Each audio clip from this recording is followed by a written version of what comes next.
Hi friends, welcome to Sanvi log 166 channel. ದಿನಾಲು ಚಪಾತಿ ರೊಟ್ಟಿ ತಿಂದು ಬೇಜಾರಾಗಿರ್ತೈತಲ್ರಿ. ಅದಕ್ಕೆ ಇವತ್ತೊಂಥರ ಡಿಫ್ರೆಂಟಾಗಿ ಪಾಲಕ್ ಪರೋಟನ ಮಾಡ್ಕೊಳ್ಳೋಣ ಬನ್ನಿ. ಪಾಲಕ್ ಪರೋಟನ ಹೇಗೆ ಮಾಡ್ಕೊಳ್ಳೋದಂತ ನೋಡ್ಕೊಳ್ಳೋಣ ಬನ್ನಿ. ಮೊದಲಿಗೆ ನಾನು ಒಂದು ಪಾತ್ರೆನ ತೊಗೊಂಡಿನ್ರಿ. ಅದಕ್ಕೆ ಕರಿ ಎಳ್ಳನ್ನು ಹಾಕ್ಕೊಂಡಿನ್ರಿ. 2 ಸ್ಪೂನ್ದಷ್ಟು ಕರಿ ಎಳ್ಳು ಹಾಕ್ಕೊಂಡಿನ್ರಿ. ಹಾಗೆ 2 ಸ್ಪೂನ್ದಷ್ಟು ಉಪ್ಪನ್ನು ಹಾಕ್ಕೊಂಡಿನ್ರಿ. ನಂತರ ಇದಕ್ಕೆ ನಾನು ಸಣ್ಣ ಕಪ್ಪಿಲೆ 1 ಕಪ್ ಆಗುವಷ್ಟು ಕಡಲೆ ಹಿಟ್ಟನ್ನು ತೊಗೊಂಡಿನ್ರಿ. ಹಾಗೆ 1 ಟೇಬಲ್ ಸ್ಪೂನ್ದಷ್ಟು ಅಜ್ವೇನು ತೊಗೊಂಡಿನ್ರಿ.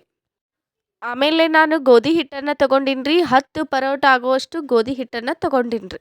ಆಮೇಲೆ ಈ ಕಡೆ ನಾನು ಪಾಲಕ್ನ ತೊಳೆದು ಚೆನ್ನಾಗಿ ಆರಿಸ್ಕೊಂಡು ಕಟ್ ಮಾಡಿಕೊಂಡು ಇಟ್ಕೋತೀನಿ. ಸುಮಾರು 1 ಸೂಡ್ದಷ್ಟು ಪಾಲಕ್ ಅದ ರೀ ಇದು.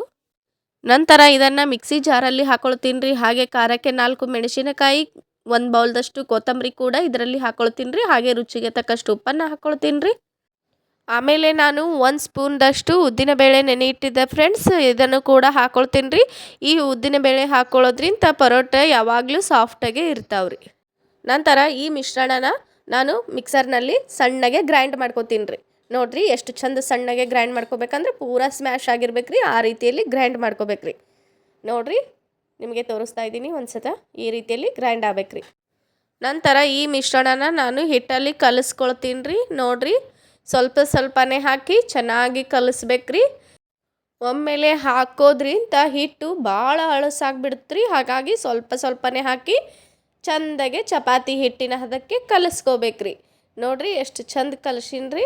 ಹಾಗೆ 1 ಸ್ಪೂನ್ದಷ್ಟು ಮೇಲೆ ಎಣ್ಣೆ ಹಚ್ಚಿ ಮುಚ್ಚಿ ಇಡಬೇಕ್ರಿ 5 ನಿಮಿಷ. ನಂತರ ಈ ಕಡೆ ನಾನು ಗ್ಯಾಸ್ ಸ್ಟೋವ್ನ ಆನ್ ಮಾಡಿ ತವಾನ ಇಟ್ಕೊಳ್ತೀನಿ. ನೋಡಿರಿ ಹಿಟ್ಟು ನೆನೆದಿದೆ ಫ್ರೆಂಡ್ಸ್. ಇವಾಗ ನಾನು ಆಮೇಲೆ ನಮಗೆ ಯಾವ ಸೈಜ್ನಲ್ಲಿ ಬೇಕು ಆ ಸೈಜ್ನಲ್ಲಿ ಉಳ್ಳೆನ ಕಟ್ ಮಾಡಿಕೊಂಡು ನಂತರ ಪರೋಟನ ಮಾಡ್ಕೊಳ್ತೀನಿ. ನೋಡಿರಿ ಎಷ್ಟು ಚಂದ ಬಂದೈತ್ರಿ. ಈ ರೀತಿಯಲ್ಲಿ ಪರೋಟನ ತೀಡ್ಕೋಬೇಕ್ರಿ. ಆಮೇಲೆ ಈ ಪರೋಟ ಆಗಿದೆ ಫ್ರೆಂಡ್ಸ್. ಇವಾಗ ತವಾ ಮೇಲೆ ಹಾಕ್ಕೊಳ್ತೀನಿ. ನೋಡಿರಿ ತವಾ ಮೇಲೆ ಹಾಕ್ಕೊಂಡು 1-2 ಸೆಕೆಂಡ್ ಆದ ನಂತರ ಸ್ವಲ್ಪ ಎಣ್ಣೆ ಹಚ್ಚಿಬಿಟ್ಟು ತಿರುವಿ ಹಾಕ್ಕೊಳ್ತೀನಿ. ತಿರುವಿ ಹಾಕ್ಕೊಂಡು ಮತ್ತೆ ಈ ಕಡೆನೂ ಕೂಡ ಬೇಯಿಸಿಕೊಳ್ತೀನಿ. ನೋಡಿರಿ ಫ್ರೆಂಡ್ಸ್ ಎಷ್ಟು ಚಂದ ಬೆಂದೈತ್ರಿ. ಈಗ ಮತ್ತೊಂದು ಪರೋಟನ ಹಾಕ್ಕೊಳ್ತೀನಿ. ಇದನ್ನು ಕೂಡ ಅದೇ ರೀತಿಯಲ್ಲಿ ಬೇಯಿಸಿಕೊಳ್ತೀನಿ. ಈ ಪಾಲಕ್ ಪರೋಟ ತುಂಬ ಹೆಲ್ದಿ ಫುಡ್ ಅದ ರೀ. ಇದರಲ್ಲಿ ಹೆಚ್ಚಿನ ಪ್ರಮಾಣದಲ್ಲಿ iron, vitamin A, vitamin C, vitamin E ಇರುತ್ತದೆ ರೀ.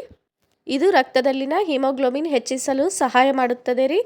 ಪಾಲಕ್ ಕ್ಯಾಲೋರೀಸ್ ಕಡಿಮೆಯಾಗಿ ಫೈಬರ್ ಸಮೃದ್ಧವಾಗಿದ್ದು ತೂಕ ನಿಯಂತ್ರಣಕ್ಕೆ ಸಹಾಯ ಮಾಡುತ್ತದೆ ರೀ. ಈ ವಿಡಿಯೋ ನಿಮಗೆ ಇಷ್ಟವಾದಲ್ಲಿ ಪ್ಲೀಸ್ ಲೈಕ್ ಮಾಡಿರಿ, ಶೇರ್ ಮಾಡಿರಿ, ಸಬ್ಸ್ಕ್ರೈಬ್ ಮಾಡಿರಿ. ಧನ್ಯವಾದಗಳು ರೀ.